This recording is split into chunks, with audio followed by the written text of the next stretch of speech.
Bueno, buenas noches. Un gusto tenerlos por acá de nuevo. Me presento soy la doctora Arabeli Carrera, presidenta del Comité de Situaciones Clínicas Frecuentes. Y en esta ocasión, pues tengo el gusto de compartir con ustedes con nuestro comité de hemofilia, que pues también pues ustedes se verán que pues es un área que pocos conocemos o pocos a veces como que no abordamos tanto porque realmente no sabemos qué tanto hacer con este paciente. Recuerden que nuestro comité está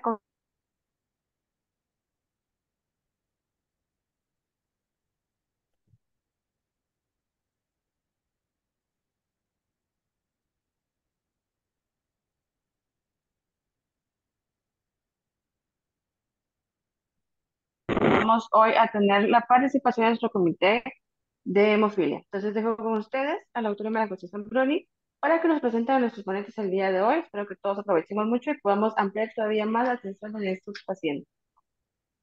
Muy buenas noches a todos. Agradecemos de antemano su presencia en esta noche y también la presencia de la doctora Carrera. Es para nosotros un gusto poder compartir con ustedes este pequeño pedacito de conocimiento, pero que como bien decía la doctora, nos enriquece a todos. Somos parte, pues, como bien decía la doctora, agradecemos al Comité de Rehabilitación de Situaciones Clínicas Frecuentes por tomar en cuenta a la hemofilia y esta noche vamos a platicar sobre los desafíos de la atención del paciente con hemofilia y para eso pues tenemos dos grandes expertos, el doctor Daniel Magliaro y la doctora María del Valle Bertoni, ambos de Argentina, y les voy a contar un poquito antes de empezar la charla sobre un pedacito de toda la gran actividad que ellos tienen en el área de rehabilitación. El doctor Magliaro es jefe de servicio de la Fundación de Hemofilia de Santa Fe, Argentina. También es director del posgrado de la especialidad de Medicina Física y Rehabilitación. Es experto en el seguimiento de la salud articular de los pacientes con hemofilia y gracias a todo el compartir que hace él a través de charlas y talleres que también nos involucra y nos ayuda a los demás a detectar tempranamente este riesgo articular. Es también coordinador de las redes de rehabilitación de la Secretaría de Salud Pública de la ciudad de Rosario, Argentina. Pues contamos con la presencia del doctor y en un momento nos va a también compartir un poquito de todo ese gran conocimiento que tiene. Y voy a comentarles también sobre la doctora del Valle. Ella es jefe de programa, coordinadora médico-fisiatra en el Centro de Rehabilitación de Provincia de Salta, Argentina, especialista en fisiatría y rehabilitación en el Hospital Provincial Rosario Santa Fe. Es docente de posgrado, especialista en rehabilitación infantil y también tiene una maestría en medicina biológica y naturista. Esta noche nos engalanamos pues, por poder presentar un poquito más de la hemofilia y me quedo con quiero compartirles este pequeño mensaje. Compartir conocimiento nos fortalece contra el déficit crónico grave de la coagulación sanguínea. Entonces, pues mi más cordial invitación a que todos tomemos nota y estemos súper atentos a toda la información que vamos a escuchar de nuestros ponentes. Bienvenido, doctor. Bueno, muchísimas gracias María José por la presentación y doctora Cabrera por permitirme compartir con ustedes un poco del desafío que a diario vivimos en la atención de esta compleja enfermedad poco frecuente que es la hemofilia, ¿no? Entonces, armamos con la doctora María del Valle Bertoni una pequeña hoja de ruta. Le damos la bienvenida desde Rosario, Argentina. Digo, y ese que están viendo de fondo en la imagen, digo, es el Monumento Nacional a la Bandera, es el emblema de la ciudad de Rosario. Y sobre el emblema de la ciudad de Rosario hay algo más común y más conocido que el monumento, que es nuestro querido Messi. Así que a él lo van a conocer mejor, que es oriundo de nuestra ciudad. La doctora Bertoni, que nos acompaña, es salteña, pero se ha formado en esta ciudad.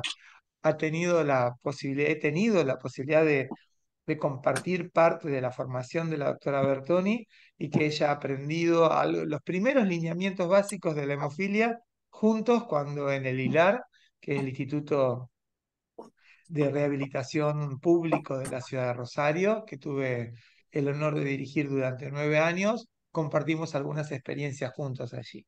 Bueno, de lleno, luego de la presentación, vamos a empezar con Bueno, y ahora no puedo pasar las diapositivas. ¿Qué anda pasando? ¿Por qué no las puedo pasar? Que recién las probamos y Mientras las el podía doctor ahí pasar. ajusta la presentación, les recordamos que pueden escribir en el chat sus preguntas, comentarios, que al final les vamos a dar respuesta también. Muchas gracias. Adelante, doctor. Ahora sí, ahí pude armarlo. Muchas gracias, María José. Digo, esta es la catedral de la ciudad y sobre esta imagen escribimos el mapa de ruta un poco de lo que queremos poder contarle. Creo que para poder hablar de desafíos de la atención del paciente con hemofilia, es importante que todos primero sepamos dos líneas de qué es la hemofilia, porque bueno, si bien la hemos visto en la escuela de medicina, en el grado, muchos, bueno, fuera de ello, no han tenido contacto, y está bueno tirar dos o tres tips, no mucho más que eso en algunos slides, pudiendo darle un poco de claridad qué es esta enfermedad, cuál es el rol que como médico fisiatra desempeñamos en el seguimiento y tratamiento de los trastornos musculoesqueléticos de esta afección, que es la hemofilia, cómo hacemos y cómo programamos el desafío y el control de la salud articular y de las afecciones musculoesqueléticas de nuestros pacientes. Desafíos a nivel de los equipamientos, lo vamos a dejar para una nueva instancia y vamos a ver los desafíos contextuales, de ello nos va a hablar concretamente mi colega, la doctora María del Valle Bertoni, también pudiendo traer un poco de luz como herramienta la CIF se pueden utilizar en estas situaciones contextuales para tabular nuestra enfermedad o la enfermedad de los pacientes. Arrancamos entonces y por años, hemos conocido que la hemofilia es la enfermedad de reyes. Y acá vemos la familia real británica y la que está en el medio de la foto de la familia real británica es la reina que tenía el gen defectuoso de la hemofilia y que transmitió, gracias a ese gen defectuoso, aparte de la descendencia de tres de sus hijos, y con ello a toda la realeza europea, la transmisión de este trastorno que es la hemofilia. Desde la familia real británica hacia los zares o hacia la propia familia real española o la familia real de Prusia, digo, porque todos sabemos, esto es un trastorno genético y las familias reales establecen lazos entre ellos, sea, generalmente generando toda una endogamia del trastorno de la coagulación que implica la hemofilia. Bueno, ¿y qué es la hemofilia? Ni más ni menos, la hemofilia es una enfermedad crónica. Esto quiere decir una enfermedad con la cual nacemos y morimos. No tiene un tratamiento curativo. Congénita, porque los primeros datos, los primeros estigmas, los primeros sangrados aparecen desde el momento propio del nacimiento. Algunos chicos con sangrados a nivel del cordón, algunos chicos a nivel del momento del parto, algunos a los 3 4 años, cuando se hacen las primeras extracciones sanguíneas. Es hereditaria, como bien comentábamos antes con el tema de la familia real. Se produce dentro de un grupo, un núcleo familiar. Hay familias con hemofilia en nuestra población de la Fundación de la Hemofilia Santa Fe, tenemos 250 familias con este tipo de trastornos que requieren atención permanente, tanto desde el punto de vista médico como psicosocial. Otro aspecto a tener en cuenta que se caracteriza por una franca tendencia al sangrado, espontáneo o traumático. Muchos de estos pacientes tienen sangrado espontáneo. Sangran sin trauma previo, sin que se tengan que golpear, dependiendo del tipo de hemofilia. No es lo mismo un paciente con una hemofilia leve, con una hemofilia moderada o con una hemofilia severa. Los pacientes con hemofilia leve a veces necesitan un trauma para sangrar. Los pacientes con hemofilia severa pueden sangrar en forma espontánea. Eh, y acá veamos un poquito esto, cómo está ligado todo lo que tiene que ver este trastorno. Se encuentra claramente ligado al cromosoma X. El gen defectuoso se encuentra en la pata corta del cromosoma X y de esta manera, si acá tenemos una mujer sana con dos X normales, acá tenemos lo que vamos a llamar una mujer portadora que tiene el cromosoma X que está alterado y el cromosoma X normal. Acá tenemos un varón que va a padecer la enfermedad y acá vamos a tener un varón sano. ¿Bien? Genéticamente la probabilidad de que una mujer que sea portadora pueda tener un hijo hemofílico es del 50%, pero como todos sabemos, es una probabilidad estadística. Tenemos familias que tienen todos los varones de esa familia son hemofílicos y tenemos familias que no tienen, que los varones dentro de su estructura familiar no tienen hemofilia. Las mujeres transmiten el defecto y los varones la padecen. Es una enfermedad ligada al cromosoma X, exactamente igual que para nosotros es una enfermedad muy conocida como la enfermedad de Duchenne. ¿Eh? O como para los oftalmólogos, digamos, uy, se me fue el nombre de la enfermedad, el daltonismo, ¿ok? Son las tres enfermedades más frecuentes que se encuentran ligadas al cromosoma X y de esa manera son transmitidas por las mujeres y son padecidas por los varones. Esto que habíamos comentado recién, ligada al cromosoma X, ¿qué incidencia tiene? Uno de cada 5.000 a 10.000 varones. Entonces, de cada 5.000 a 10.000 varones, uno tiene la chance de tener hemofilia. Esta enfermedad se puede caracterizar por la falta de uno o dos de los factores de la coagulación. Lo más común es lo que llamamos la hemofilia A, que se caracteriza por la falta del factor 8. Y la hemofilia B se caracteriza por la falta del factor 9. La prevalencia hace que el 85% de la población hemofílica sea hemofilia A y tan solo el 15% de la población hemofílica es hemofilia B, que falta el factor 9. ¿Alguna similitud podríamos hacer con la diabetes de tipo 1? Nosotros vemos y pensamos, ¿qué le pasa al paciente con diabetes de tipo 1? Le falta insulina. ¿Cómo compensamos esta, esta situación endocrina?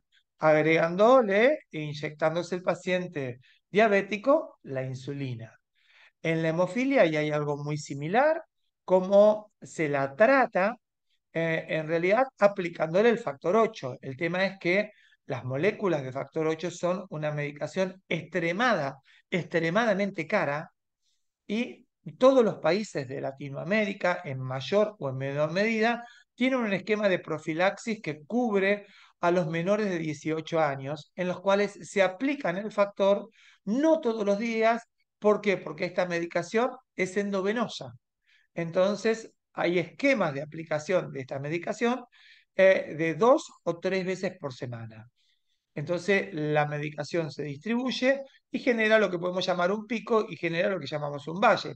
La mayor vulnerabilidad de nuestros pacientes de sangrado se produce cuando la medicación tiene un valle.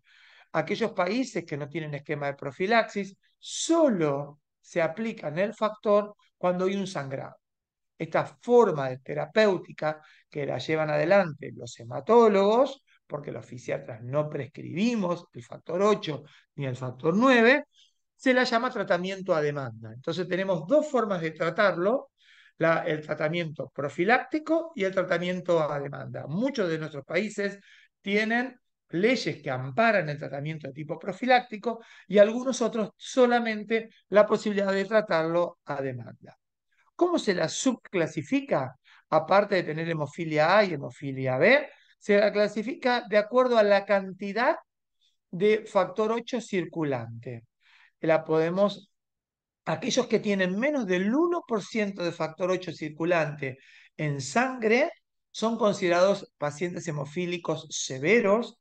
Aquellos que tienen del 1 al 5% son pacientes hemofílicos moderados, y aquellos que tienen más del 5%, del 5 al 20%, son considerados pacientes hemofílicos leves, que sangran con menor frecuencia. Bien, a mí la definición que me gusta de hemofilia es una que mi grupo de trabajo, el grupo de hemofilia de Santa Fe, un poco la ha tomado como un axioma, que es que la hemofilia es una enfermedad de base hematológica, pero de clara repercusión en el aparato musculoesquelético. ¿Ok? Le falta el factor 8, que lo estamos viendo acá en el frasquito, que es un factor de la coagulación, pero esto habilita que el paciente pueda tener sangrados. ¿Y dónde está la mayor prevalencia de sangrados? Más del 85% de los sangrados de los pacientes hemofílicos se hace en el aparato musculoesquelético. Por lo tanto, si se hace en el aparato musculoesquelético, es ciencia y arte de los colegas fisiatras su tratamiento y saberlo. Porque implica nuestro saber junto con el equipo de rehabilitación en los cuales se encuentran los kinesiólogos. En muchos de los países de Latinoamérica, esto es casi con exclusividad patrimonio de los compañeros de trabajo, los licenciados en kinesiología, porque muchos fisiatras no saben y no están formados. Entonces, por eso en el AMLAR queremos traer esto para que todos tengamos alguna herramienta y sepamos un poquito más de qué poder hacer. Bien, ¿cómo trabajamos? Bueno, yo le puedo contar la experiencia de cómo trabajamos en la Fundación de la Hemofilia Santa Fe. Hacemos lo que llamamos clínica de hemofilia, en donde tenemos el grupo de trabajo consiste en el equipo interdisciplinario que trabajamos en la hemofilia, el paciente y la familia. Es importante, por un lado, el hematólogo y todos los compañeros bioquímicos que hacen los testeos y el seguimiento, el grupo de enfermeros que enseñan a colocarse el factor, el acompañamiento del área de psicología, todo el grupo de trabajo musculoesquelético donde están los ortopedistas, los especialistas en imágenes, hoy tan importante, los ecografistas, los médicos fisiatras, y por otro lado, el grupo más específicamente de rehabilitación, dirigido por los colegas fisiatras, los kinesiólogos, los terapistas ocupacionales. Nosotros tenemos atención todos los días y trabajamos interdisciplinariamente. No lo evaluamos solito e interconsultamos, sino que en el mismo día nos encontramos el fisiatra, el kinesiólogo, la terapista ocupacional o el hematólogo, la médica especialista en imágenes, el fisiatra o el traumatólogo con el kinesiólogo y el fisiatra. Y evaluamos y citamos pacientes. Muchos de estos pacientes tienen testeos programados, controles anuales para poder testear el factor y poder evaluar la salud articular. Ya vamos a hablar los distintos test que tenemos para poder evaluar la salud articular. Este es un poco la forma de trabajo de nosotros. Es el rol del médico fisiatra en el tratamiento con la hemofilia. Ya lo dije antes, valorar el estado funcional de las articulaciones del aparato musculoesquelético. Confeccionar protocolos, hay protocolos que están validados, el HJHS o el GEDAS, son dos de los protocolos que más frecuentemente estamos acostumbrados a hacer y realizar cada vez que los pacientes vienen a nuestras prácticas. Muchos de estos pacientes son citados, como les decía antes, una vez al año, y cuando vienen el paciente porque es citado, debemos llenar el protocolo. Distinto es, tenemos dos tipos de consultas. Tenemos las consultas programadas y las consultas espontáneas cuando tienen un sangrado, obviamente. No solamente llenamos el protocolo para poder hacer el seguimiento y el control de la salud articular, sino que también atendemos el episodio agudo. ¿Bien? Por lo cual también estamos, como bien le digo, en la detección y seguimiento de las complicaciones hematológicas y musculoesqueléticas de esta enfermedad. Coordinamos parte del equipo de rehabilitación y generamos y armamos los tratamientos de rehabilitación de los episodios agudos, y en aquellas pacientes que tienen un daño articular crónico, establecemos las estrategias, ¿sí?, fuera del episodio agudo de reeducación funcional de nuestros pacientes y los acompañamos a la inclusión de una vida deportiva, una vida social, una vida escolar, ¿sí?, o una vida laboral, porque somos muchas veces los que tenemos que firmar los certificados del ausentismo laboral o el ausentismo escolar y proyectarnos con chicos con articulaciones fuertes tienen menor incidencia de sangrado. Entonces, ¿cómo los acompañamos en la práctica deportiva? En la elección de cuál es el mejor deporte para todos estos chicos. Bien, ¿cuáles son? Yo no sé si puedo sacar acá arriba, porque me tapa el cartelito. A ver si puedo correrlo. No. Bueno, no puedo ver bien el título arriba, pero creo que dice condiciones a evaluar y tratar. Se me corta un poco eh, y no puedo leerlo, pero bueno. ¿Cuáles son las condiciones que podemos encontrar? Dentro de las articulaciones. ¿De qué? Les Pues es pediría, el celular. por favor, que silencien los micrófonos. Gracias, Melissa. Digo, ¿cuáles son las condiciones? Dentro del aparato articular, dentro de la articulación, se genera lo que vamos a llamar un círculo vicioso. El primer episodio que se produce dentro del círculo vicioso, que en un ratito voy a contar, es el sangrado traumático o espontáneo de la articulación, lo que llamamos la hemartrosis. Ahí está mal escrito, hemartoris, dice, la R se corrió, ¿eh? La hemartrosis. La hemartrosis genera una sinovitis transitoria, una hiperplasia sinovial que permite captar y reabsorber la sangre dentro de la articulación, pero muchas veces si vuelve a sangrar nuevamente, esa hiperplasia sinovial transitoria se transforma en permanente y transformarse en permanente la transforma en una sinovitis crónica, una sinovitis que es prima hermana de la sinovitis de las artropatías como las artritis, como la artritis reumatoidea, pero tiene características fisiopatogénicas muy distintas una sinovitis artrítica de una sinovitis hemofílica. Por último, la perpetuación de esta sinovitis con dar una sinovitis exuberante convierte al paciente más vulnerable para poder facilitar el resangrado y esto va a conllevar, con toda la liberación de los mediadores químicos proinflamatorios, al deterioro articular fundamentalmente del cartílago, la erosión del cartílago y consecuentemente la alteración del hueso subcondral, formando cavidades quísticas, geodas u osteofitos y una artropatía, una artrosis secundaria, que vamos a conocer con el nombre de artropatía hemofílica. Hasta el punto de la sinovitis, el cuadro puede ser reversible. ¿Qué implica que puede ser reversible? Que puede desaparecer la sinovitis y a la articulación no quedarle daño articular.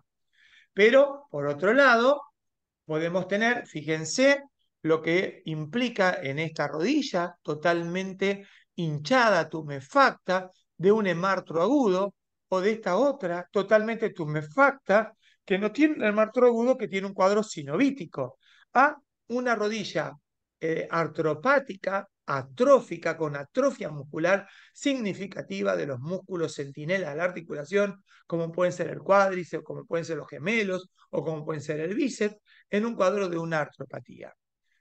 Fuera del sangrado articular, que es el más prevalente de los sangrados en el aparato musculoesquelético, el segundo sangrado en frecuencia tiene que ver con el sangrado muscular, los hematomas musculares, que van a dar, obviamente, se van a asemejar los hematomas musculares al cuadro clínico que puede tener un paciente que se suscita un desgarro. En un desgarro se acumula la sangre dentro del músculo, después de la ruptura de las fibras musculares. Acá la acumulación de la sangre puede ser intramuscular o intrafascicular, produciendo dolor e impotencia funcional. El hemartro también produce dolor e impotencia funcional dentro de la articulación. Este es el círculo que les comentaba antes. Arrancamos acá, con el matros a repetición. Seguimos acá con una hipertrofia sinovial transitoria que puede conllevar a una sinovitis, producir un nuevo hemartro y este nuevo hemartro se acompaña de una atrofia muscular refleja, el cuádriceps o el tríceps, el cuádriceps o el tríceps braquial, porque las articulaciones blancos más frecuentes son los codos y las rodillas, también la articulación del tobillo, van a contribuir a formar este círculo vicioso de retroalimentación, y producir otra vez un sangrado, más sinovitis, más sangrado, más atrofia muscular, y eso va a conllevar y terminar todo en lo que vamos a llamar una artrosis secundaria de la articulación, que lo conocemos como artropatía hemofílica. Ahí, en la hipertrofia sinovial, es donde tenemos que poder detener y trabajar para poder revertirla con todas las herramientas que podemos tener, porque eso es un proceso de reversibilidad. ¿Bien? ¿Qué evaluamos los fisiatras en los chicos con hemofilia? Evaluamos lo que estamos acostumbrados a evaluar: el aparato musculoesquelético, evaluando las articulaciones y los músculos, pero también evaluamos la postura. Evaluamos si tiene un desvío a nivel de sus talones, porque un niño con un pie algo pronado tiene una alteración a nivel de la mecánica, carga mal, y va a tener mayor frecuencia de sangrado a nivel de los tobillos, ¿sí? Evaluamos también sus rodillas, evaluamos cómo está la columna y evaluamos lo que estamos acostumbrados a hacer, el neurodesarrollo. Si ese neurodesarrollo se hace o no se hace adecuadamente. Entonces evaluamos el desarrollo psicomotriz adecuado del niño, evaluamos el crecimiento musculoesquelético plano y estimulamos experiencias previas que el niño tenga desde la adolescencia para contemplar si un niño que pueda crecer sin estigmatizaciones. Estos chicos son estigmatizados permanentemente, porque va a la escuela y la maestra tiene miedo que el chico se muera desangrado. Es poco frecuente que un chico hemofílico en este contexto, salvo que viva en zona rural y alejada, en la montaña o en la selva o en zonas boscosas, de difícil acceso a medios de transporte, un chico pueda fallecer hoy por un sangrado. Porque, ¿qué le faltaba al niño? Una proteína de la coagulación, o el factor 8 y el factor 9. Si sangra y le ponemos el factor 8 o el factor 9, se inhibe ese proceso hemorrágico. Obviamente que la sangre acumulada va a generar un déficit. La única chance de poder fallecer un niño es en complicaciones severas, y la complicación más severa con alta chance de mortalidad que pueden tener los niños con hemofilia es el trauma encefalocraniano, que puede producir un hematoma intracraniano, si no se le aplica el factor. ¿Ok? Bien, entonces tenemos que también poder acompañar en eso. Entonces va a la escuela, la maestra lo cuida como si fueran niños de cristal, no los dejan hacer deporte, no los dejan integrar, y nosotros ahí, tanto los kinesiólogos como los hematólogos, como los médicos fisiatras, es donde articulamos, vamos a la escuela donde hay un niño con hemofilia, le enseñamos lo que es la hemofilia, que no le tengan miedo, que lo integren, que hagan que el compañerito pueda jugar, qué juegos puede hacer, de qué manera puede participar.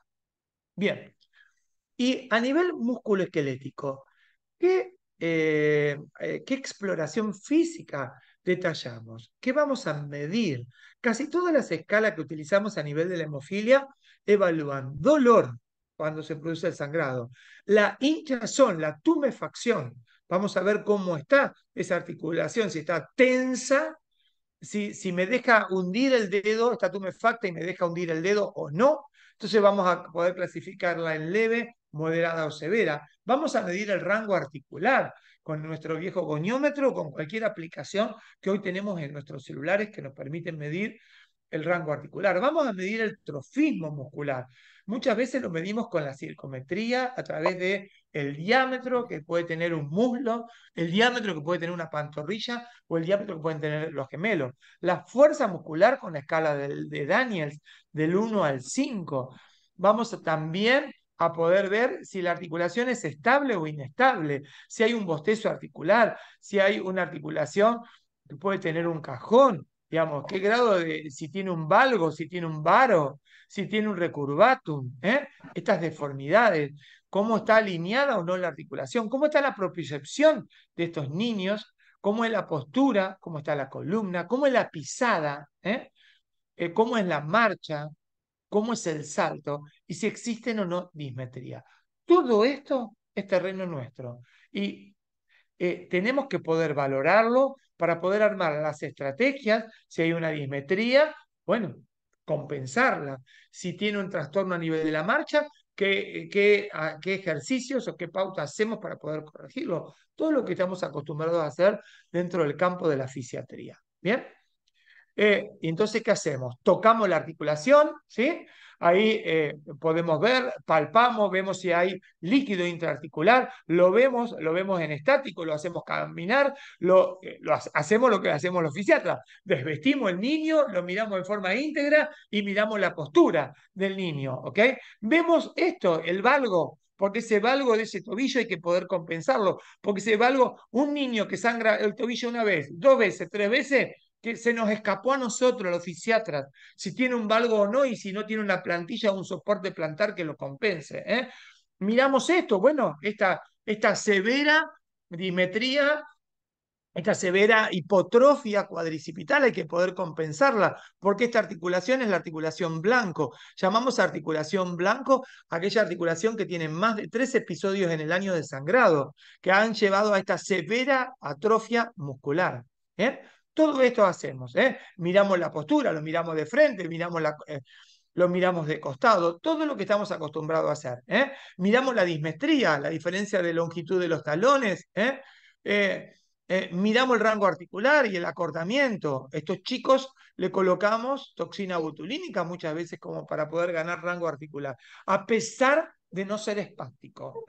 Miramos las deformidades que tienen a nivel de la articulación. Todo esto es lo que hacemos. Puedo mostrarles muchos ejemplos. Los sangrados a nivel de los gemelos generan pies equinos, como podemos ver acá. Entonces, miramos para poder ver si podemos compensar. Les traigo distintos sinónimos de sangrado. Si ven un sangrado a nivel de la mano, comprobamos la funcionalidad. Obviamente que la mano está tumefacta, pero puede hacer prensión, no puede hacer prensión. Medimos. Estamos acostumbrados casi como los pediatras a medir los perímetros y comparamos la masa tenariana de un lado con la masa tenariana del otro. En este caso, pues tuvo un trauma que le generó un hematoma a nivel de los músculos tenares. ¿Bien? Y también evaluamos con imágenes. Todos los chicos tienen que tener un control radiológico, al menos de las articulaciones blancas, ni hablar de la columna si esbozamos que hay una pequeña dismetría, ¿sí? Y las articulaciones más frecuentes que vamos a escanear y controlar, al menos un control cada 3 años. Si el control radiológico está bien, no lo repito cada 3 años. Si veo alguna situación que me preocupe, lo controlamos al menos una vez al año. Hoy tenemos otra estrategia que han reemplazado claramente los controles radiológicos, porque aparte si yo veo esto, si yo veo esta pérdida de luz articular, ¿qué pasó? Llegué tarde, compañeros. Si veo esta articulación de acá abajo, ya no va más que el reemplazo articular. Llegamos tarde. La radiografía es un método vetusto que en el cual ya no, cuando me aportó un daño osteocondral, llegamos tarde. Hoy tenemos otra estrategia. Yo, la doctora María José ha compartido otros espacios de formación y lo sabe perfectamente. Hoy inculcamos que los colegas hagan escaneos ecográficos. La ecografía vino para los fisiatras para quedarse, no solamente para la hemofilia, para un montón de prácticas que son necesarias que cada vez más los fisiatras hagamos ecografía y podamos testear la salud articular a través de ecografía. ¿Bien? Nosotros testeamos a todos nuestros pacientes ecográficamente una vez al año y a veces hasta 2 veces al año. Cada 3 años controles radiológicos y una vez al año controles ecográficos. Distintos ejemplos de compromiso articulares de nuestros pacientes. Miren las presencias de geodas, como podemos ver acá y acá, o podemos ver ahí, o podemos ver acá, que tienen que ser tratadas, porque la presencia de una geoda en una articulación de carga no es ni más ni menos que una bomba de tiempo para que un chico pueda hacer una destrucción con una caída a nivel de la articulación. Bien, también a veces es necesario controlarlo con otros métodos de imágenes, como pueden ser la resonancia, en donde vemos todo la proporción de la descarga de la hemosiderina dentro de la articulación con esta sinovitis hipertrófica que está en el receso anterior de la articulación de la rodilla y también en los recesos posteriores. Podemos ver perfectamente las geodas que veíamos en la otra articulación o en un T2 o en un T1, podemos ver todo el daño artropático de esta articulación del tobillo en un perfil, en un corte sagital o en un corte axial, como podemos verlo acá, en un coronal, perdón, como podemos verlo acá, o en esta articulación de la rodilla. Distintos ejemplos para ver todo lo que podemos evaluar. Eh, Sangrado a nivel del piso pelviano, sangrado a nivel también con las TAC, que nos permiten ver muy bien los hematomas del psoas, que es una de las complicaciones más graves que podemos tener dentro del aparato musculoesquelético, que inhabilita a nuestros pacientes, le impide muchas veces caminar por 2 o 3 semanas y pueden resangrar y son de alta frecuencia en la adolescencia. Bien, distintos tipos de condiciones. Bien, ¿y cuáles son los pilares para el diagnóstico de la salud articular para el médico fisiatra? Bueno, yo diría que la evaluación clínica es el centro, el que rige el centro, ¿eh? El tocar, el medir, el ver, mirar la postura. Y tenemos otros 3 pilares más. El control por imagen, como les dije bien, la radiografía, llegamos tarde. Podríamos usar la resonancia, es extremadamente cara. ¿Y cómo testeo 6 articulaciones? Porque tenemos que testear los 2 codos, las 2 rodillas y los 2 tobillos. ¿Qué sistema de salud paga 6 resonancias al año para solamente ver la salud articular? Imposible, colegas, imposible. Por lo cual, la forma más barata que tenemos de poder testear es a través de la ecografía. Me lleva ni más ni menos que 2 minutos. El escaneo, una vez que estamos ya ágiles en el escaneo articular, me lleva 2 minutos por articulación. O sea que yo en mi consulta utilizo 12 minutos para escanear los 2 codos, los 2 rodillas y los 2 tobillos. Y le voy a decir una verdad. Desde que hago ecografía, ya casi ni los toco a los pacientes. Digo, primero agarro el ecógrafo, le miro la articulación y después voy, los mido, los toco, pero ya da tanta claridad diagnóstica la presencia de poder realizar la ecografía y ver si tiene una sinovitis o ver si tiene un daño osteocondral, cartilaginoso u óseo, que muchas veces lo primero que hacemos. En nuestras prácticas. Se juntó un conjunto, este artículo es uno de los mejores artículos que tengo para recomendárselo, después se lo puedo compartir a la doctora María José y para que lo pueda pasar si quieren en el AMLAR, en donde se juntó un conjunto de expertos, 48 expertos de distintas disciplinas, 25 de Estados Unidos, 11 europeos y 12 de otros países que no eran ni europeos ni estadounidenses, para generar un consenso. Muchas de las prácticas en esta enfermedad es poco frecuente, se hacen por consenso. He tenido el gusto y la posibilidad de participar en los últimos años en algunos consensos, no en este, no tuve el gusto de participar en este, pero regido por el doctor Fisher, un experto hematólogo. eh, Se encontraron para delinear cuáles son las mejores prácticas que se tienen que hacer en el seguimiento de los chicos con hemofilia. Dentro de estos 48 expertos había hematólogos, cirujanos ortopedistas, fisiatras, kinesiólogos, expertos en imágenes, radiólogos, le decimos en Argentina, ¿sí? Ecografistas y economistas de salud. Bien, ¿y qué es lo que nos importa a nosotros dentro de este contexto? ¿No? Estaba el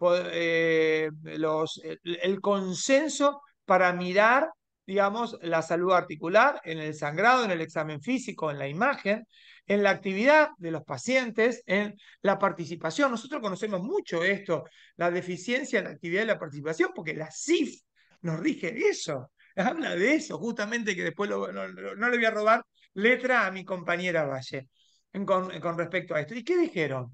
¿Cómo lo catalogaron en el consenso experto? La letra M implica son mandatarios, hay que hacerlo, estamos obligados a hacerlo. La letra O, opcional.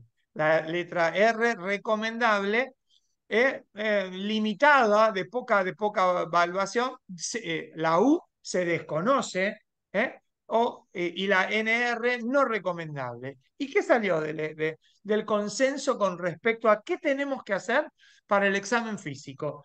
Lo que hoy la Federación Mundial de la Hemofilia y este consenso de expertos recomiendan es realizar esto, es una escala de valoración que es el HJHS. Con muchísimo gusto, en otra de las ponencias que podemos armar, o otro encuentro virtual, o en el próximo ANLAB, les puedo contar con lujo de detalle media hora, una hora, que es el HJHS.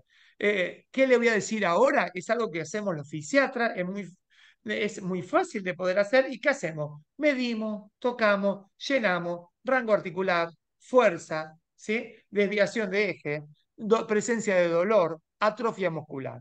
Eso es el HJHS. Y para la activación, para la actividad y la participación que se utilizan, bueno, fíjense ustedes de lo que surge de ese consenso de expertos, digo, del mandatorio, el opcional, lo recomendable, perdón.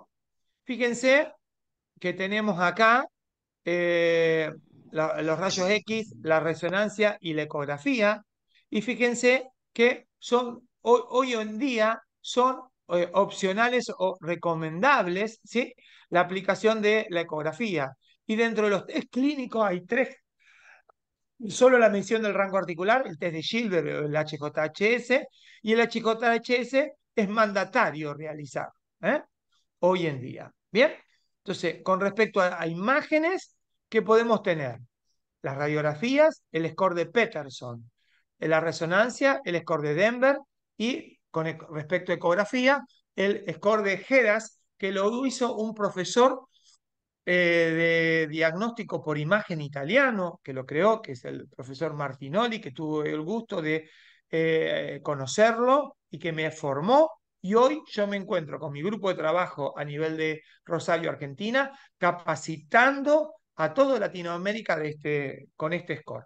Hemos hecho formatos online que se pueden ingresar y capacitarse, y hacemos algunas prácticas presenciales. La semana que viene en la ciudad de Rosario vienen 25 compañeros de Latinoamérica en 2 jornadas intensivas de viernes y sábado para poder aprender la práctica del GEDAS, después de haberse capacitado en forma virtual. Y los test clínicos, como le decía, el HJHS, el Gilbert, la escala de Colorado, excelente escala, pero bueno, muy larga. Algunas de estas escalas llevan 1 hora aplicarla. Yo no puedo tener un paciente 1 hora para poder hacer una escala de valoración. ¿Okay? Cuando ecográficamente, por otro lado, me lleva 12 minutos poder evaluar la salud articular. Yo digo la escala de Colorado 1 hora porque ya estoy ducho. Los primeros años me llevaba 1 hora y media o 2 poder pasar la escala de Colorado en un paciente. Entonces cito 2 pacientes, cito 3 pacientes. ¿Se imaginan para una población de 260 familias? Imposible, imposible llevarlo a la práctica. Bien, eh, los test clínicos ya les decía. Y estos test clínicos, ¿cuáles son los datos que tienen y evalúan estos test clínicos? Bueno, ahí tenemos que existen varios puntajes específicos para la hemofilia disponibles para medir el deterioro y la función articular, incluyendo la actividad y la participación. Muchos de estos test clínicos tienen algunos puntos en común, para evaluar la salud articular, para establecer medidas de referencia, como parte de la evaluación. ¿Y cuáles son los puntos que tienen en común? Al menos estos 10 puntos. Muchos de estos test, la escala de Colorado, la escala de Gilbert y el HJHS, ¿qué valoran? Volumen articular. ¿Qué quiere decir volumen articular? Si la articulación está seca o está hinchada. ¿Sí? El swelling, que diríamos a nivel del inglés, si está hinchada o no está hinchada. El volumen articular, si tiene atrofia o no tiene atrofia muscular, la movilidad articular a través del rango, ¿cuántos rangos perdió? Perdió 5 grados, 10 grados, 15 grados, 20 grados, entonces, ¿qué? Goniometría a full. Si la articulación está alineada o no está alineada, si está estable o no está estable, si crepita, si hay crepitación o no. Si hay crepitación, hay daño articular severo, irreversible, porque es una articulación artropática. La escala del dolor, el VAS, el balance muscular, la fuerza, si utiliza o no utiliza la ortesis, y cómo camina. Lo hacemos caminar ida y vuelta, lo hacemos saltar en un pie y después en el otro pie, ¿sí? Lo hacemos subir y bajar escalera y miramos articulaciones como el tobillo y como la rodilla. Medimos el hinchazón y, por ejemplo, la escala recomendada por la Federación Mundial, que es el HJHS, nos habla de 4 valores: sin hinchazón, un hinchazón leve, una hinchazón moderada o una hinchazón intensa. Hinchazón intensa si la articulación no deja hundir los dedos. Una hinchazón leve que deja hundir el dedo, y en el punto intermedio es una escala moderada. Y si tiene más o menos de 6 meses de duración esa hinchazón. Una articulación que esté hinchada más de 6 meses es una sinovitis crónica hasta que se demuestre lo contrario. Un hinchazón, una articulación que solamente se ha hinchado y que se acompaña de cuadro de dolor es un hemartro, no es ni más ni menos que eso. Entonces, ¿cómo lo hacemos para medir? Bueno, tocándolo o con la circometría. Hoy lo hacemos también con la ecografía. También evaluamos la atrofia, la atrofia muscular comparativamente. Podemos ver el desarrollo de este bíceps versus el desarrollo de este otro bíceps. Claramente un bíceps hipotrófico, o de este gemelo que veo acá y versus de este otro gemelo que veo acá. Con las técnicas, digamos, para medir por encima y por debajo de la rodilla, con algún parámetro óseo. Algunos toman como parámetro óseo la espina ilíaca, otros toman como parámetro óseo el olecranon, 5 centímetros por arriba y 5 centímetros por debajo del olecranon, o de la rótula. Lo que pasa es que a veces tienen desejes y tienen subluxaciones rotulianas. Entonces, bueno, pero para ese paciente siempre va a ser la misma medición. No importa. Hemos armado, nosotros utilizamos, por ejemplo, para poder ver la atrofia muscular, nos creamos esta plantillita y medimos a 10, 15 y 20 centímetros por encima de la rótula. Por ejemplo, acá y lo mido ecográficamente, porque si yo mido esto que hacemos con la circometría, mido la grasa, mido la piel, mido el cuádriceps, pero también mido los isquiotibiales, ¿sí? Y mido los aductores. Entonces no estoy viendo el músculo. Si quiero medir la atrofia del cuádriceps, mido todo. ¿Qué sé yo cuánto hay? ¿Cuántas sustituciones de grasa hay? La ecografía me permite esto. Poder medir, por ejemplo, este es el fémur y todo esto es la masa del cuádriceps. Puedo medir de acá a acá la longitud del cuádriceps, lo mido relajado y contraído, ¿sí? Y lo mando a hacer un plan de rehabilitación y en 2 meses vuelvo a medir y si hay hipertrofia muscular, voy a ver que cambia la masa muscular medida ecográficamente con absoluta certeza sobre la estructura del cuádriceps. Por lo cual, medición ecográfica versus medición con la cintita. La cintita ya pasó a la historia. ¿Bien? Los rangos articulares, ¿cómo medirlos? Bueno, con nuestro querido y viejo goniómetro, ¿sí? Pero para poder medir los distintos tipos de articulaciones. Pero el siglo XXI llegó con nuestros celulares, con cualquier aplicación. Acá les meto el Pro, pero pueden utilizar cualquiera de los goniómetros digitales que hoy podemos tener como una app en nuestro celular y medir todas las articulaciones de nuestros pacientes, medir los distintos rangos que podemos llegar a tener. Las escalas que les comentaba antes, acá vemos toda la escala del HJHS, que es la que llenamos, que le dije antes, que valora fuerza muscular, atrofia, crepitación, pérdida de rango articular y dolor. ¿Bien? O la escala de Gilbert, que es una escala un poquito más vieja. La escala HJHS está validada para chicos menores de 12 años, pero la usamos para niños y adultos. Ahora bien, todas estas escalas ¿Son capaces todos estos protocolos de detectar alteraciones tempranas en los chicos, sangrado subclínico? La respuesta es no. Nosotros hicimos un grupo de trabajo hoy en día que comparamos los test clínicos con los test ecográficos y detectamos sangrado subclínico con ecografía que clínicamente no lo detectamos. Esta es una colega fisiatra muy reconocida en el mundo de la hemofilia, la doctora Hortensia de la Corte, que dicho sea de paso, la semana que viene va a estar conmigo en Rosario, porque juntos vamos a dar la capacitación en la ciudad de Rosario. Este otro colega queridísimo, fisiatra, el doctor Felipe Querol. Yo aprendí de todos ellos y ahora los dos son españoles, uno de la Universidad de Valencia y trabaja en el hospital. Bueno, Felipe ya se jubiló.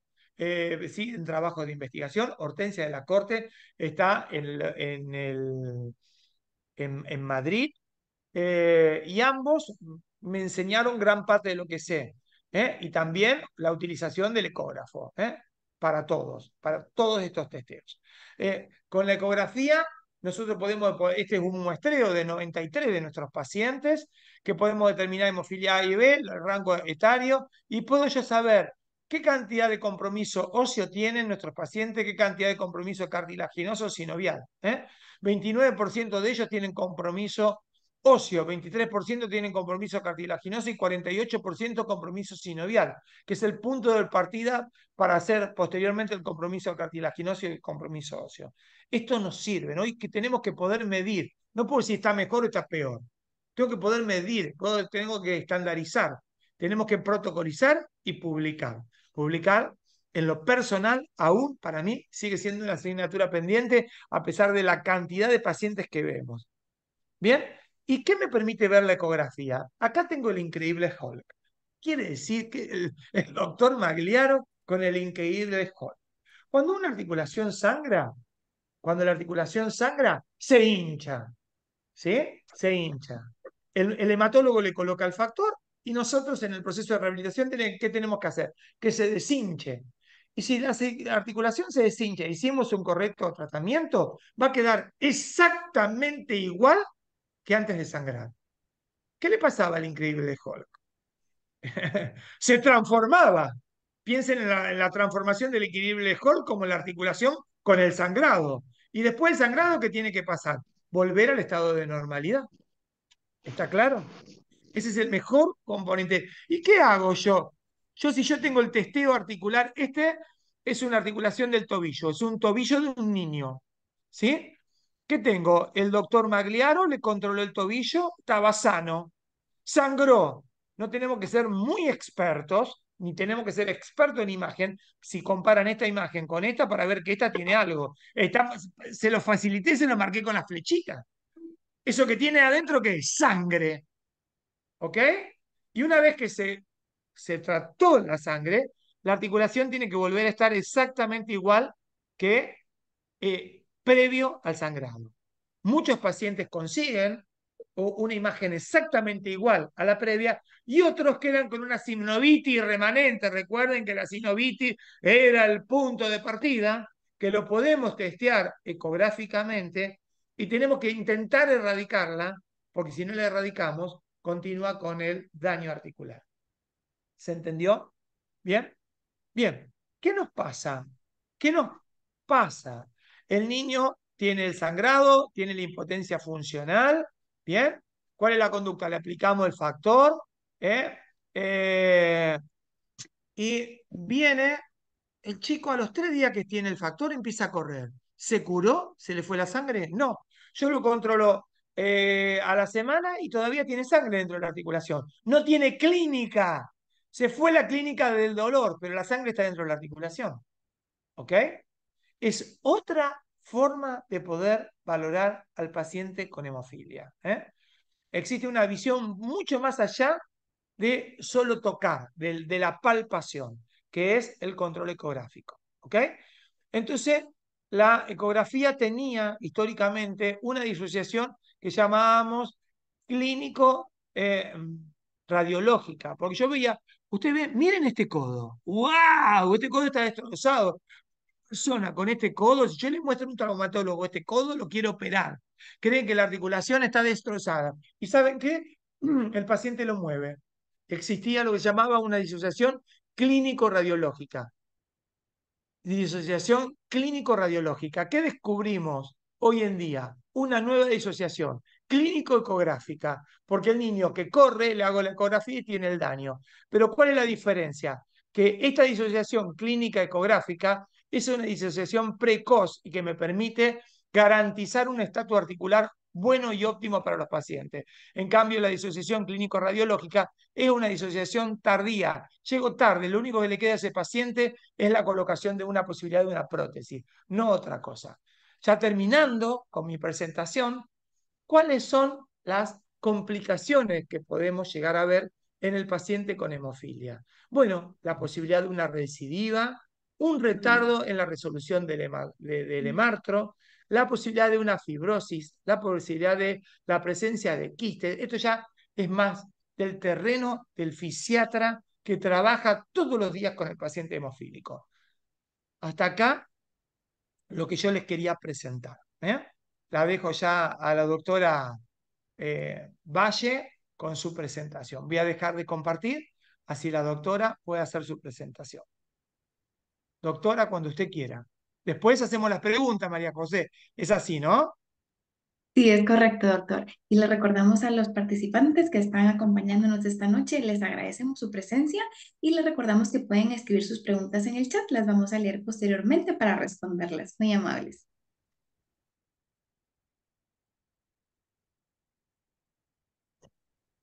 Hola chicos, ¿se ve bien la Doctora Bertoni, presentación? cuando... Todavía no la vemos, doctora. A ver,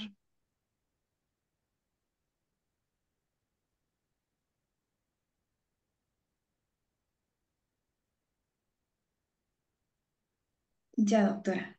ahí, bien. Solo hay que ponerla para presentar porque miramos también el resto de diapositivas. Ahí estamos. Eh, Miramos ahora eh, la diapositiva siguiente también, como la vista del moderador. Ah, bien. A ver, 2 segunditos.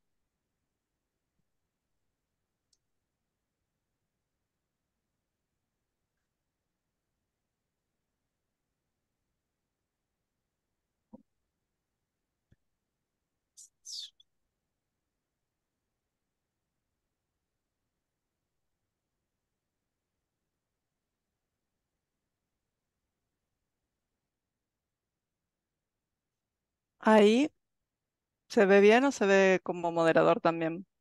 Todavía no la vemos. Ah, ahí estamos. Ahí está. Ahora sí.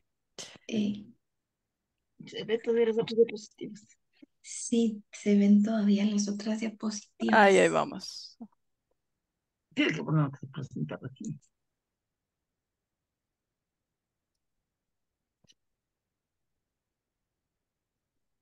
Ahí como se ve. Yo, digamos, Mm, acá la veo como presentación. Fíjese que nosotros la vemos todavía como con sus anotaciones, digamos, y con la siguiente. Vamos a ver si A ver. podemos.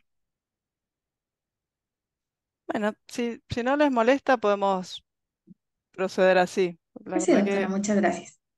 Está a bien. ver, dale. A ver. No he anotado nada raro, así que a lo sumo verán la próxima diapo. No hay Bueno, problema, perfecto.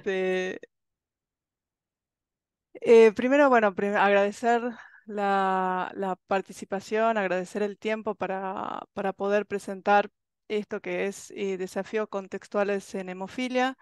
Yo, como anunciaron al principio, pertenezco al Centro Provincial de Rehabilitación Física y también estoy en la Fundación de la Hemofilia de Salta, en la cual, como vemos en la diapositiva, tenemos un gran representante de la patología, que es el general Martín Miguel de Güemes, que él padecía hemofilia.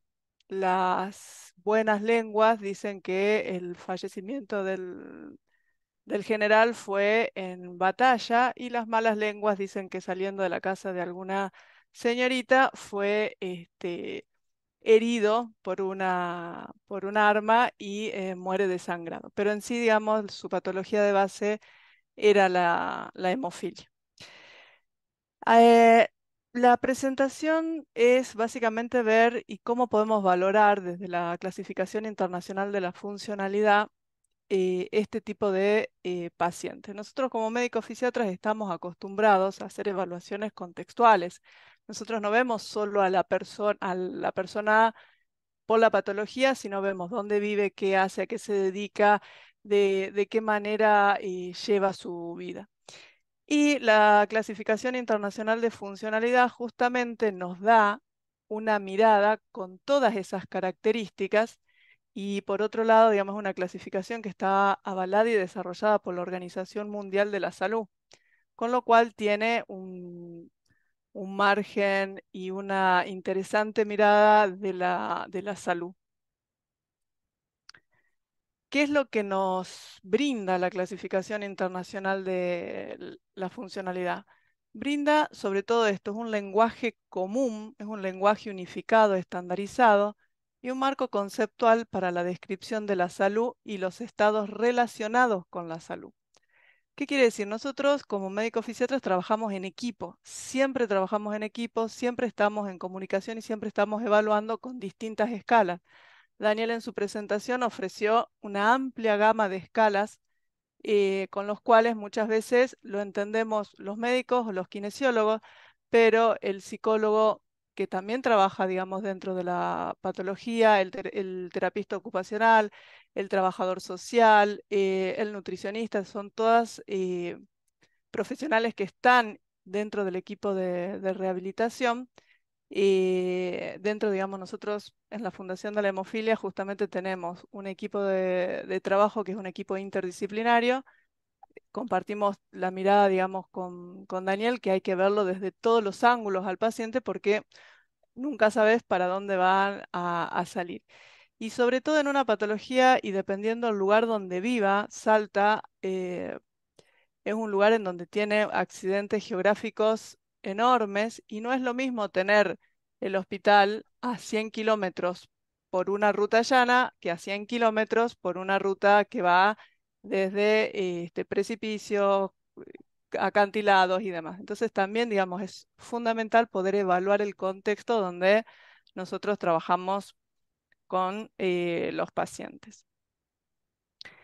La Organización Mundial de la Salud en 1947, ya estamos hablando de hace un montón de años, nos habla de que la salud es un estado completo de bienestar físico, mental, social y no solo ausencia de afección o enfermedades. Estas patologías, como bien nombraba Daniel, patologías crónicas, nacen un montón de veces y mueren con esto. Entonces nosotros tenemos que entender a la salud dentro de todo este contexto. ¿Qué es lo que hace o cómo, digamos, evalúa la CIF? Bueno, justamente esto, la CIF lo que hace es evalúa la condición de salud en relación a estructuras, funciones corporales, actividad, participación, factores ambientales y factores personales. Todos estos elementos están involucrados en la vida de cada uno de nosotros, en la vida de cada una de las personas que nosotros vemos a diario. Nosotros no podemos ver a un niño con hemofilia sin valorar su familia, a un niño con hemofilia que va a la escuela, que quiere ir a un cumpleaños, que quiere hacer algún deporte, que quiere hacer distintas actividades, no podemos verlo y no podemos pensar un objetivo de tratamiento si no lo vemos de manera integral. Entonces ahí cuando nosotros empezamos a trabajar, digamos así, bueno, a ver, este guricito que vive en una familia que tiene 2 o 3 hermanos con hemofilia. Acá en la provincia de Salta tenemos 88 familias con hemofilia distribuidos en toda la provincia. Y son lugares muchas veces que el acceso a la salud, el acceso a un centro de salud, el tener el factor, realmente se complejiza un montón. Para esto vemos que la CIF es un muy buen modelo de evaluación y por otro lado, vuelvo a insistir, nos da un lenguaje común con todo el equipo de rehabilitación. Cualquier persona que una vez que hace la evaluación de la CIF lleva una capacitación, no es compleja, sí es un complejo la interdisciplina y poder hablar el lenguaje, pero realmente, digamos, es una clasificación que es fácil de usar y nos da unos buenos beneficios. ¿Qué es lo que habla la CIF? La CIF habla de función, funcionamiento y discapacidad y factores contextuales, funciones y estructuras corporales, actividad y participación. Esta es la clasificación que la CIF es un librito en el cual uno va recorriendo cada uno de estos componentes y va haciendo una clasificación que dependiendo la severidad con que tenga la patología y las consecuencias, digamos, dentro de su vida diaria, uno lo va clasificando de mayor a menor. Em, Vamos a ver algunos conceptos muy chiquititos sobre cada uno de ellos para poder entenderlos. Cuando hablamos de funciones corporales, estamos hablando de funciones fisiológicas de todos los sistemas, incluyendo las funciones psicológicas. Por ejemplo, la función de caminar, la función de mover el cuerpo, la función de los valores musculares, función básicamente, digamos, de lo que hacemos los fisiatras, cómo se maneja y qué es lo que están haciendo, digamos, las personas y los órganos en todo su funcionamiento. Las estructuras corporales son las partes anatómicas, es lo que vemos, es lo que palpamos, es lo que se ve. Las deficiencias acá son los problemas en las funciones, son las estructuras, tales como una desviación significativa o pérdida de la misma. ¿Qué quiere decir? Una deficiencia muchas veces en una función es una paresia, es una plejía, es una alteración a nivel de la función cardíaca, una deficiencia es una disminución en cuanto a sensibilidad o valores musculares. Y una alteración o una deficiencia en la estructura corporal, podríamos estar hablando de una artropatía hemofílica avanzada, en donde lo que se dañó y lo que generó, digamos, esta alteración en la función es justamente la estructura corporal. Cuando hablamos de actividad, estamos hablando de la realización de una tarea o acción del individuo. Por ejemplo, vestirse, comer, ir a determinados lugares, todo lo que nosotros hablamos como actividades de la vida diaria. Participación es lo que hacemos durante todos los días, lo que estamos haciendo en este mismísimo momento, participando de una conferencia a las 11:00 y pico de la noche, horario Argentina y un poco menos en otros lados, pero es esto, es participar de actividades. Nos teníamos ganas de juntarnos para escuchar hemofilia y nos juntamos. El gurisito que tiene hemofilia quiere ir a un cumpleaños y que puede ir a ese cumpleaños, que pueda ir a un recital cuando son más grandes, que pueda hacer distintas actividades. Esa es la participación. Y es uno de los grandes objetivos que tiene la rehabilitación, que la persona pueda participar de la vida. ¿Qué es lo que nos pasa muchas veces? Quedan totalmente excluidos, justamente por esto que hablaba Daniel, del miedo del miedo a que se golpee, del miedo al que sangre, del miedo a que, y muchas veces y el desarrollo motor y muchas veces, digamos, las actividades y todo su desarrollo normal queda limitado por el miedo de los papás, con justa razón. Por supuesto, te dicen que tu gurisito tiene hemofilia, que va a sangrar, que se golpea, uno en general trata de evitar cualquier tipo de actividad de alto riesgo. Bueno, acá en Salta tenemos chicos, no lo recomiendo bajo ningún punto de vista, pero que practican boxeo. Es decir, un paciente con hemofilia que practica boxeo. ¿Qué le vas a decir? A ver, bueno, vas a practicar sí o sí. Prefiero que me lo diga, que le dé la dosis adecuada. Hablo con el hematólogo, le digo, ¿sabe qué? El chango mañana tiene un evento, le pongo la mayor cantidad de factor posible. No es una actividad, por supuesto, recomendada desde la federación, lo que son los deportes de alto impacto, pero si no generamos esa confianza suficiente, el chico va a ir a boxear y va a venir con todo lo que ya conocemos de los hematomas, las fracturas y demás. Entonces, esto de evaluar la participación es fundamental dentro del equipo terapéutico para poder coordinar con el paciente, con la familia, cómo va a vivir, porque tiene que vivir en un contexto que sea lo más saludable posible desde ambas partes, sin que se vaya al extremo de hacer deportes extremos, porque también nos pasa que se van desafiando y sobre todo cuando van en la adolescencia, se viven y nos viven desafiando a decir, mira lo que hago, mira esto, mira lo otro, mira dónde fui, y vienen con los hematomas de psoas, ni hablar cuando que también, digamos, la parte de educación sexual, cuando ingresan, digamos, en la adolescencia, de poder tener una buena comunicación y que los chicos sepan que pueden tener relaciones sexuales y que eso no va a generar ninguna, ninguna alteración. Eso es, digamos, la participación y eso es una de las cosas fundamentales que evalúa la clasificación internacional de funcionalidad. Esto es lo que hablábamos recién, que es lo que evalúa la limitación a la actividad, que es esto, son las dificultades que un individuo puede tener en el desempeño y realización de las actividades. Restricción a la participación, todo lo que acabamos de hablar, y esto, que es factores ambientales, constituye el ambiente físico, social, actitudinal en las personas que viven y conducen sus vidas. Los factores ambientales, digamos, son nada, nosotros vivimos en comunidad, vivimos en un contexto, vivimos en un lugar y ese lugar es que también tenemos que tener en cuenta cuando nosotros estamos trabajando con cualquier persona. En este caso estamos hablando de hemofilia, pero cualquier persona tenemos que evaluar. Es una familia que contiene, es una familia que uno puede trabajar para la reeducación de la colocación del factor, es una familia que tiene los signos de alarma que puede llegar y puede decir, no, tengo que buscar, vive en una comunidad en la cual accedo rápidamente si tiene alguna situación compleja o no. La actitud de cada una de las personas, digamos, todo esto constituye al ver a la persona dentro de un contexto. Entonces, ¿cómo implemento la CIF y cómo la empiezo a usar? ¿Sí? Porque esto es muy lindo, muy teóricamente es muy lindo, pero en el momento que tengo que aplicar la clasificación internacional de la funcionalidad, se nos queman muchas veces los papeles. Bueno, ¿qué tengo que hacer?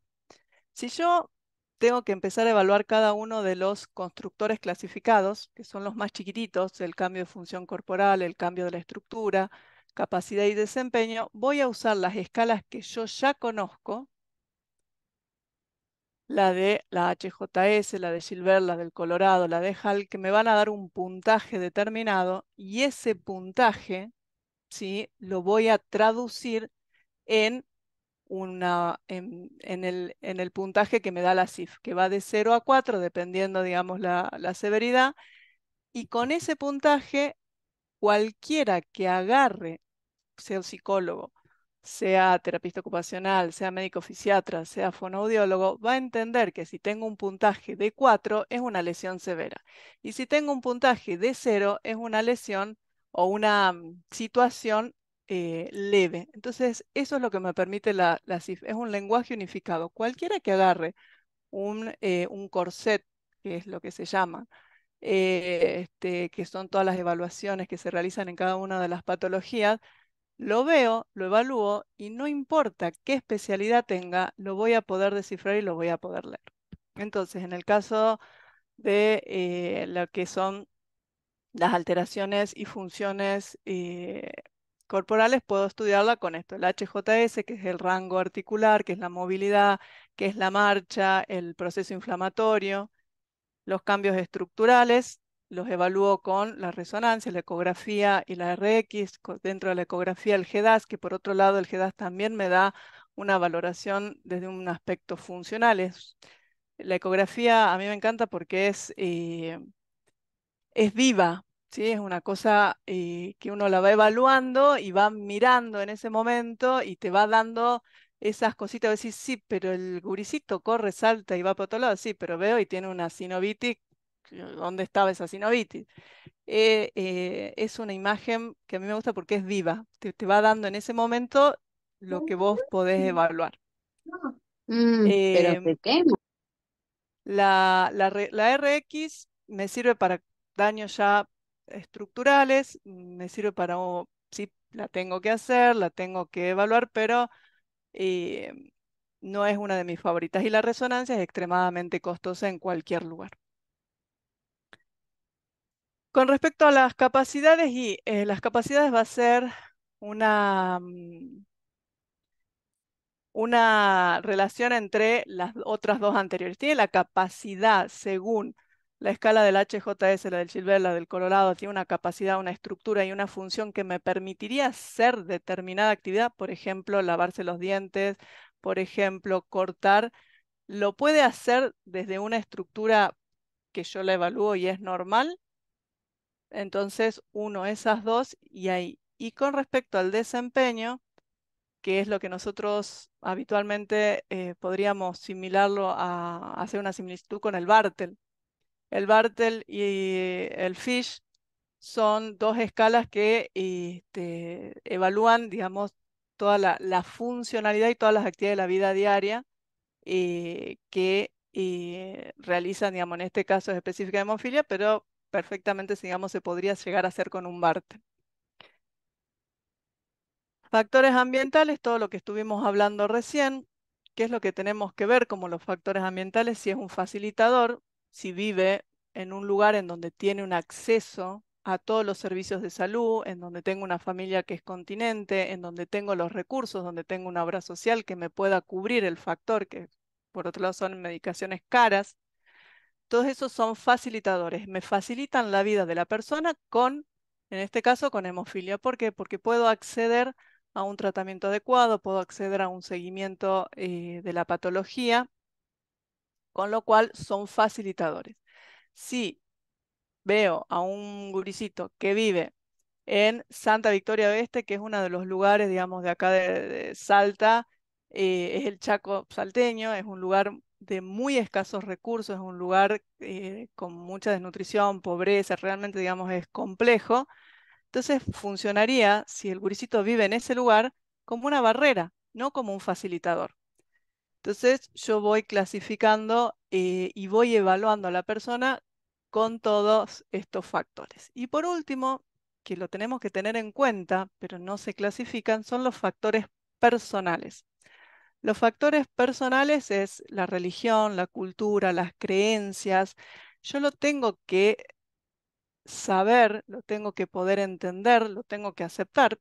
Puedo no estar y no coincidir con lo que cree la persona que me viene a consultar, pero sí lo tengo que tener en cuenta por los objetivos terapéuticos que me voy a plantear. Entonces, con respecto a eso, digamos, es la CIF, desde mi perspectiva, y la usamos en el centro de rehabilitación, la usamos mucho en los planes de tratamiento, digamos, nuestra base para la planificación terapéutica es la CIF, hacemos las planificaciones, las evaluaciones, y nos da esto, nos da un contexto, y cualquiera que agarre la planificación puede entender en qué contexto y en qué situación está la persona. Así que un poquito era presentar eso,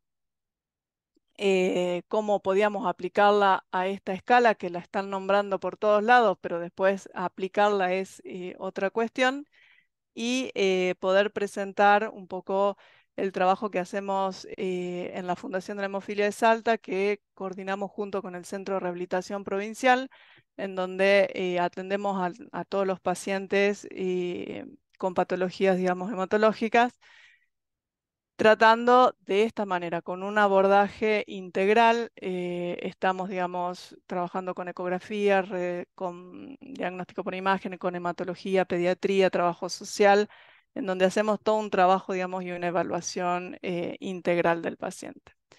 Así que bueno, es un poquito como para ir a dejarlos dormir o comer o lo que tengan ganas de hacer. Ya con esto vamos a ir finalizando. Son un poquito los paisajes que tenemos en Salta, tenemos bastante diversidad, y ahí está el Centro de Rehabilitación Física, que este año cumple 10 años de inaugurarse. Y bueno, como todos sabemos, la rehabilitación distintas partes del mundo, y lo dice la OMS, no es un fuerte dentro de la salud, así que hay que seguir promulgando y apoyando todo lo que esté en relación a la rehabilitación, porque cada vez vamos a tener más trabajo. Así que bueno, muchísimas gracias y si hay preguntas.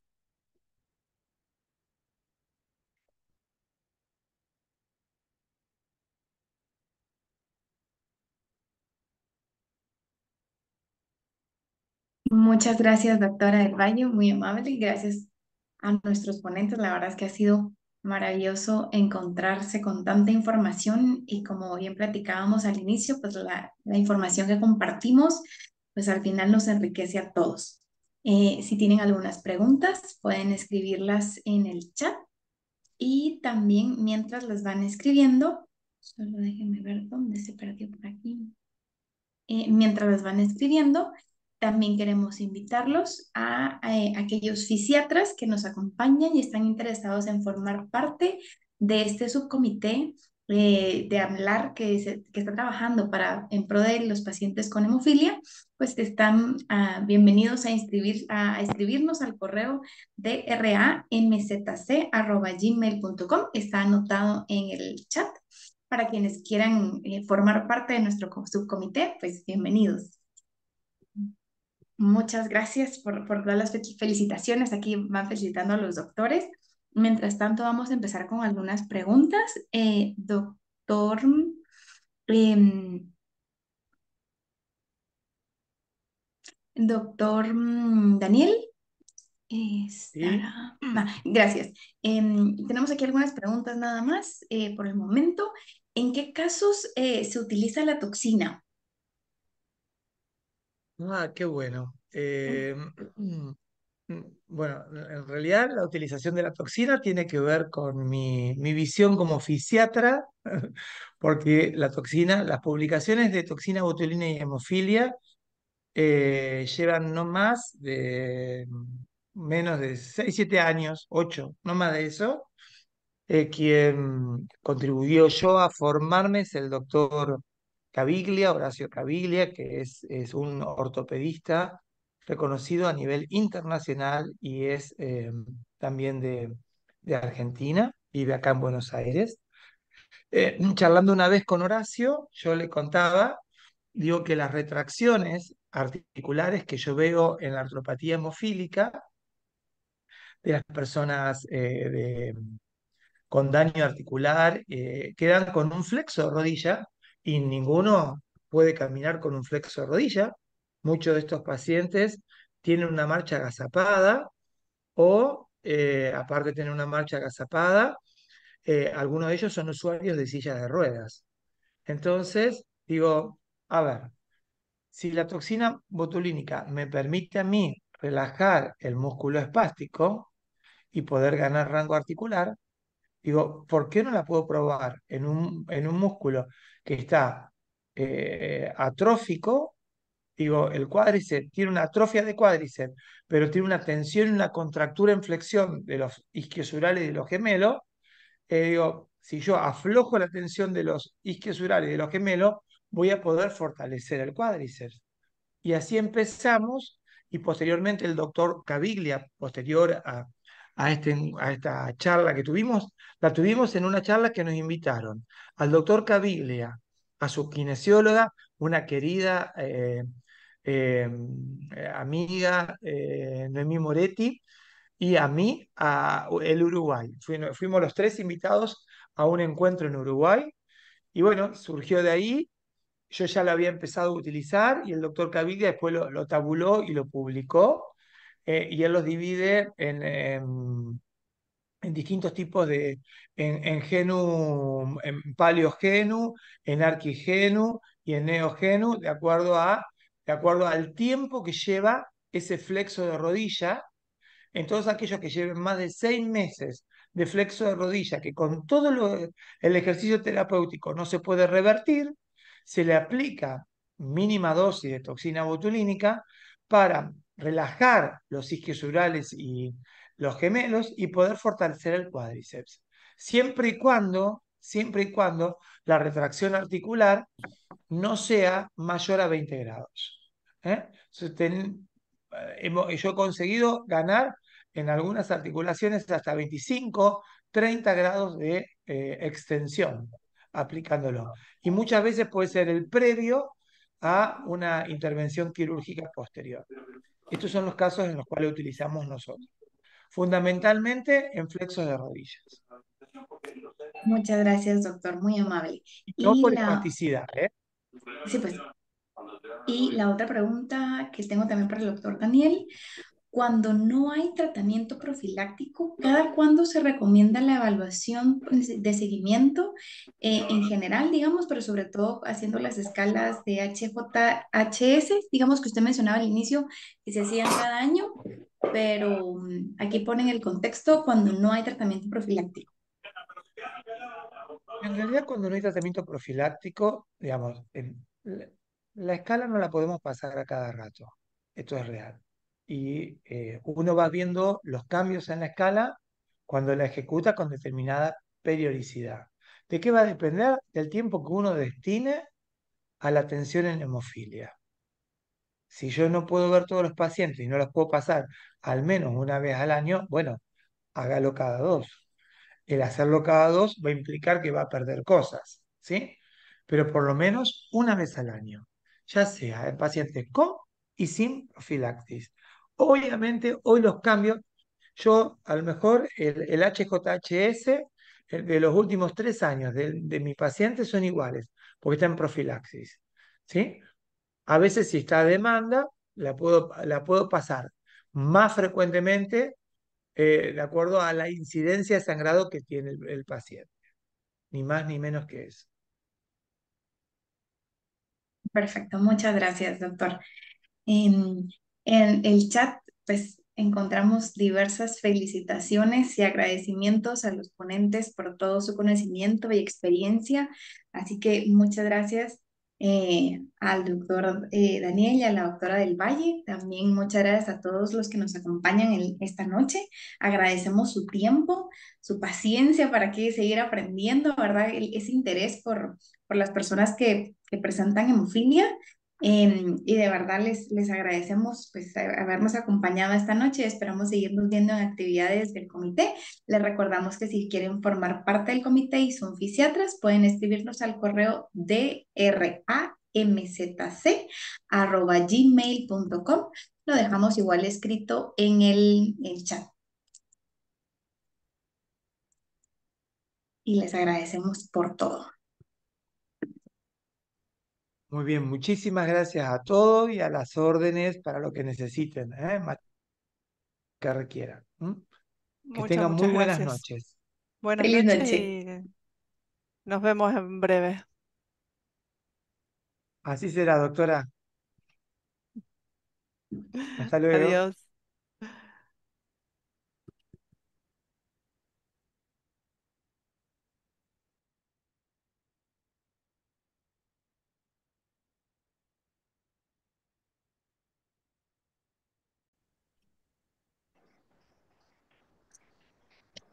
A ver, dame un segundo.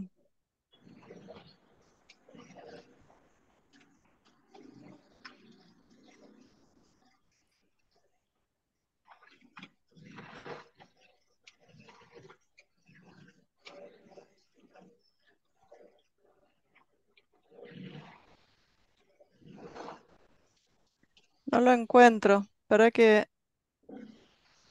busco a mi asistente, mi marido? Muy 2 segundos. bien, gracias.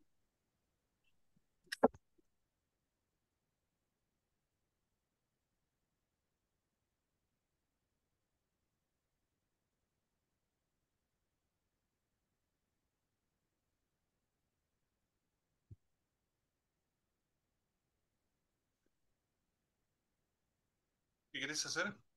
Salir de moderador. O sea, primero ahí alguien está pidiendo permiso para Sí, controlar eso tu sí. pantalla. Ah, ¿Aceptamos o bueno, no? sí. A ver ahí. Y ahora ya no nos manejamos. María José. Sí, María José. Hola. Sí, sí. A ver, María José, ahí podés controlar vos mi pantalla.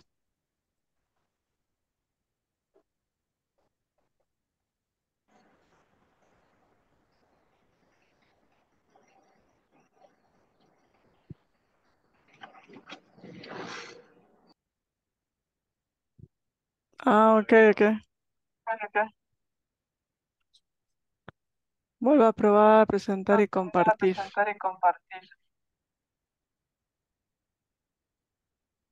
Tengo que volver a ver Que acá. vea yo, si no vaya. Ah, ay, ay. La presentación. Ahí, Esto verde quiere decir que está compartiendo esto. sí. Ah, bueno, no quiero compartir. Es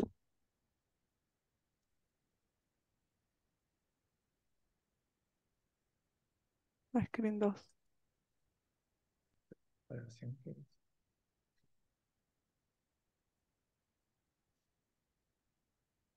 Ahí está.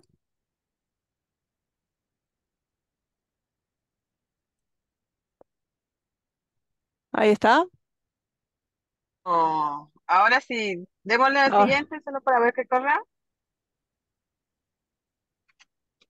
Perfecto. bien. Perfecto. ¿Vos me vas avisando, Daniel? Sí, pero yo te diría al revés, para que sea más práctico.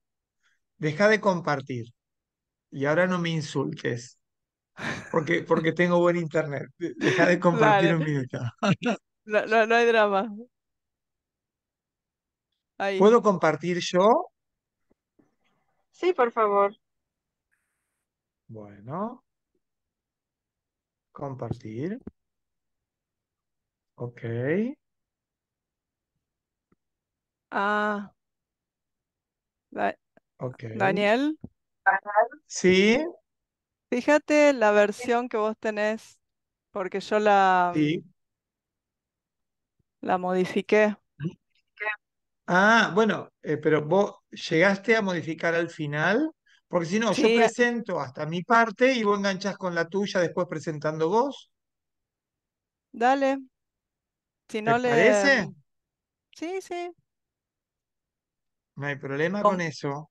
Si no hay problema, No, no, yo no bueno, tengo en- drama, digamos. entonces, Llegamos a la tuya y después ya comparto yo. ahí estamos.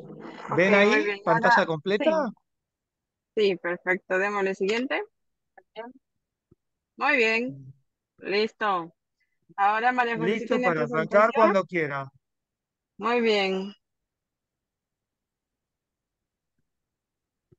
Cuando ustedes quieran.